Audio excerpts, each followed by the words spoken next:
আল্লাহর একটা কুদরতি আরশ আছে, ওই আরশের নিচে আল্লাহ তাআলা 7 শ্রেণীর লোককে রব্বুল আলামিন ছায়া দান করবেন। কয় শ্রেণীর লোককে?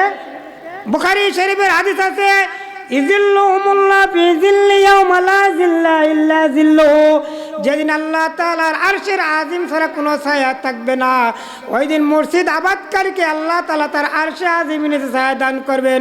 আমার জারিফ ভাই, যাতে মানুষে আরশে আজিমের নিচে ছায়া পায়, আজকের মাহফিল দান করছে, বলেন সুবহানাল্লাহ।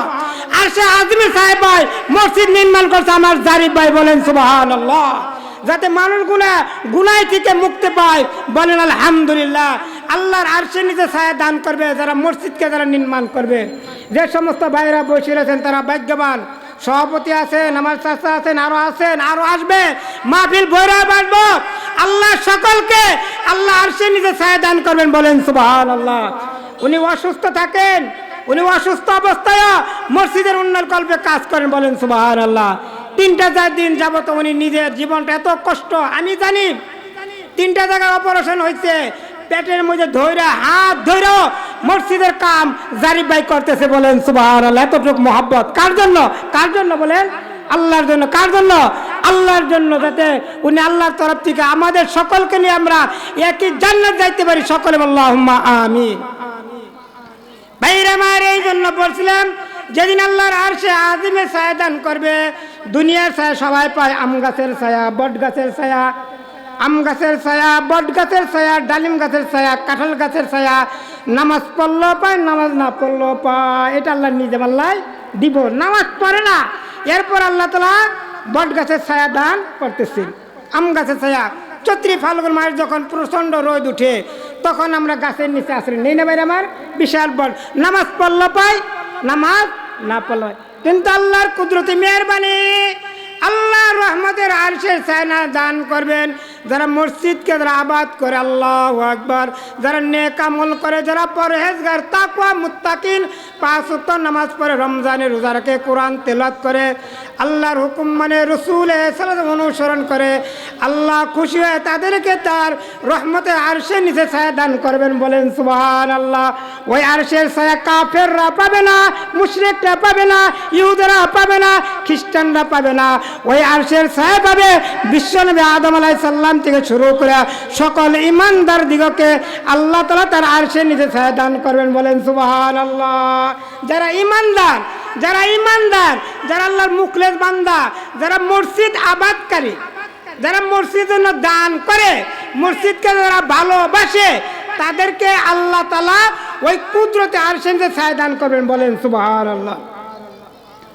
1 নম্বর হইছে আল ইমামুল আদিল, ন্যায় পুরাণ বাদশাহ, ইনসাফকারী বাদশাহ, ন্যায় পুরাণ শাসক, ন্যায় পুরাণ বাদশাহ, ইনসাফকারী, মানুষের মধ্যে ইনসাফ করে বিচার করছে, ন্যায় পুরাণ বাদশাহ। অর্ধ পৃথিবীর শাসন ছিল হযরত উমর ফারুক রাদিয়াল্লাহু তাআলা আনহু। এমন ন্যায় পুরাণ বাদশাহ হইলে, শাসক হইলে আল্লাহ খুশি হইয়া আল্লাহর কুদরতে আরশের নিচে ছায়া দান করবেন, বলেন সুবহানাল্লাহ। 2 নম্বরে ওয়াশাবুন নাশা ফি ইবাদিল্লাহ, যে যুবক যৌবনে কখনো গুনার কাজ করে নাই, যে যুবক যৌবনে কখনো গুনার কাজ করে নাই, আল্লাহর জন্য কি করেছে? জীবনটা বিলাই দিছে, আল্লাহর জন্য জীবনটা বিলাই দিছে, রসুলকে মহব্বত করছে, আল্লাহর জন্য জীবনটা বিলাই দিছে, আল্লাহর মহব্বতে আল্লাহ পাক খুশি হয়ে তাকে তার রহমতে আরশের নিচে ছায়া দান করবেন। 2 নম্বরে 1 নম্বরে আছে 1 নম্বরে আল ইমামুল আদিল, ন্যায় পুরাণ বাদশাহ, ন্যায় পুরাণ শাসক, আল্লাহ খুশি হয়ে শাসককে আরশের নিচে ছায়া দান করবেন, বলেন সুবহানাল্লাহ। 2 নম্বরে ওই যুবক, যে যুবক জীবনে কখনো গুনার কাজ করে নাই, পুরা যৌবন কালটা আল্লাহর রাস্তায় বিলাই দিছে, আল্লাহ পাক যুবককে খুশি হইয়া তার আরশের নিচে ছায়া দান করবে। 3 নম্বর হইছে ওয়ারাজুলুন কলবুন মুআল্লাকুন ফিল মাসাজিদ, যার মনটা মসজিদের সাথে সম্পৃক্ত, মসজিদ ছাড়া ভালো লাগে না, মসজিদে আসে ফজরের নামাজে ঘুমি থেকে ওঠার পরে মসজিদ এসে নামাজ পড়ে, আছে না ভাইরা আমার? কনকনা শীত থাকুক, কনকনা শীত থাকুক, ওই লেপটাকে ত্যাগ করে কম্বলটাকে ছেড়ে দেয়, ঠান্ডা কনকনা পানি দেয় যখন মসজিদ এসে আইসা কি করে ওযু করে নামাজ পড়ে, আল্লাহর ওই বান্দা আল্লাহ খুশি, আল্লাহ খুশি, প্রচণ্ড শীত, এরপর আরামের ঘুমটা হারাম করে দেওয়া, ওই ল্যাপটা কি করে ত্যাগ করে আরামের বিশ্রাম তোষকটা ত্যাগ করে দেয়া, কম্বলটা ত্যাগ করে দেয়া। আল্লাহ মহান, আল্লাহ মহান, আল্লাহ মহান। আল্লাহর ভয়ে তো আমি আল্লাহর জমিন, আল্লাহর বান্দা একজন, আল্লাহর ঘরে আজান হয়েছে, হাইয়া আলাস সালাহ, হাইয়া আলাল ফালাহ, আল্লাহর দিকে মুয়াজ্জিন ডাকছে আসসালাতু খায়রুম মিনান নাও, ঘুম থেকে নামাজ বলে আল্লাহর বান্দা তখন ঘুমাইতে পারে না, ওই ঠান্ডা পানি দেয় মসজিদের মধ্যে এসে যখন আল্লাহকে রুকু করে, আল্লাহকে সেজদা করে, আল্লাহর গোলামি করে, আল্লাহর দাসত্ব করে, আল্লাহ খুশি হইয়া কাল কিয়ামতের ময়দানে আল্লাহ তাআলা তার রহমতে কুদরতে আরশে নিচে ছায়া দান করবেন, বলেন সুবহানাল্লাহ।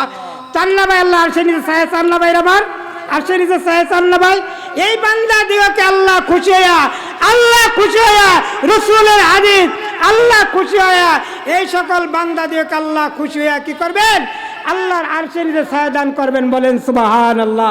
আল্লাহর আরশটা বিশাল ভাইরা আমার, এই জন্য রাসূল বলেন ইজিল্লুহুমুল্লাহ ফি জিল্লা ইয়াওমা লা জিল্লা ইল্লা জিল্লাহু, যেদিন আল্লাহ তাআলার আরশে আজিমের নিচে আল্লাহ ছায়া দান করবেন। এক নম্বর যে নেই পুরান বাদশাহ, নেই পুরান শাসক, ইনসাফকারী শাসক, ওয়াজআলনা লিল মুত্তাকিনা ইমামা, এবার আমাদের পার্লামেন্টে হবে নেই পুরান শাসক, বলেন আল্লাহু আকবার। ওয়াজআলনা লিল মুত্তাকিনা ইমামা, আমাদের পার্লামেন্টে হবে মুত্তাকিন শাসক, বলে আল্লাহু আকবার। আমরা চাই, ঠিক আছে না ভাইরা আমার? ওয়াজআলনা লিল মুত্তাকিনা ইমামা, আমরা এমন শাসক চাই, এমন শাসক হইতে পারলে পার্লামেন্টে অর্ধ পৃথিবীর শাসন উমরের মতন আল্লাহ খুশি হইয়া আল ইমামুল আদিলুন, আল্লাহ তাআলা তার রব্বুল আলামিন কুদরতে আরশে নিচে ছায়া দান করবেন, বলেন সুবহানাল্লাহ।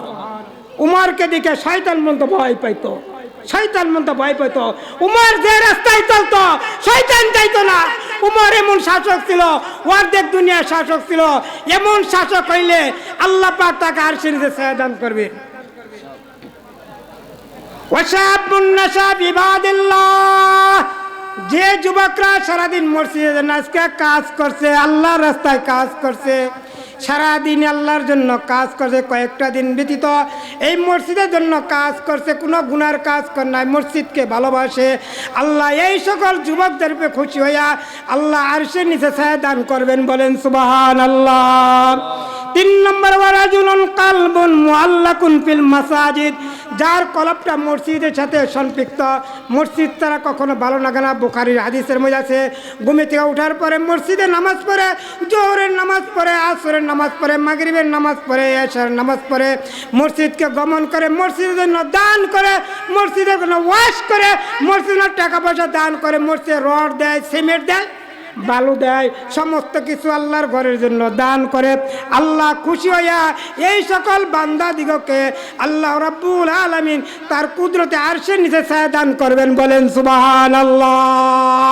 আমার জারিফ ভাই, আমার জারিফ ভাই, কামাল ভাই, শাহজালাল ভাই, আরো ভাইরা আছেন যারা আজকে 3টা জীবন তো কাজ করতেছে, কার জন্য? আল্লাহর জন্য। কার জন্য? আল্লাহর আরশে আজিম আল্লাহ ছায়া দান করবেন, গ্যারান্টি আছে। বুখারী হাদিস, এই মসজিদ ইনশাআল্লাহ 5 তলা ফাউন্ডেশন হইব, সকল আল্লাহুম্মা আমিন। এরা 5 তলা ফাউন্ডেশন হইব ইনশাআল্লাহ, রাস্তার সাথে এটা মসজিদ। বাইরে আমার আল্লাহ পাক সেই কুদরতে আরশের নিচে আমাদেরকে ছায়া দান করার জন্য তৌফিক দান, সকল আল্লাহুম্মা আমিন। বাইরে আমার আমি বলতেছিলাম, কাবাঘর নির্মাণ করছেন হযরত ইব্রাহিম আলাইহিস সালাম, হযরত ইসমাইল আলাইহিস সালাম। এই ঘর নির্মাণ করার পরে কিছু সুরকি কি ছিল, বাকি ছিল কিছু ধুলা বালি ছিল। আল্লাহ বলেন, পয়গম্বর জলিল কদর পয়গম্বর মশিউর পয়গম্বর, আপনি এই ধুলো বালিগুলা কি করেন? আপনি ছেড়ে দেন, এই ধুলো